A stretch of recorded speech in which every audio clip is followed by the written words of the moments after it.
పుదుచ్చేరి ప్రభుత్వ ఢిల్లీ ప్రత్యేక ప్రతినిధి మల్లాడి కృష్ణారావు గారి 62వ పుట్టినరోజును పురస్కరించుకొని యానం హోల్డేజ్ హోమ్ నందు మల్లాడి అవమాన యూత్ ఆధ్వర్యంలో కాకినాడ శ్రీ యువసేన బ్లడ్ బ్యాంక్ వారిచే మెగా రక్తదాన శిబిరాన్ని ఏర్పాటు చేయడం జరిగింది.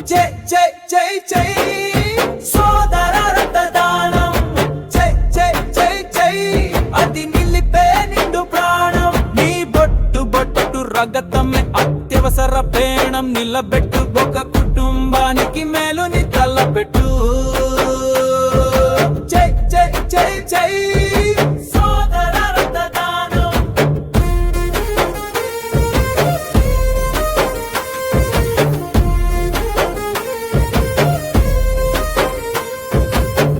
మనిషిని కాపాడు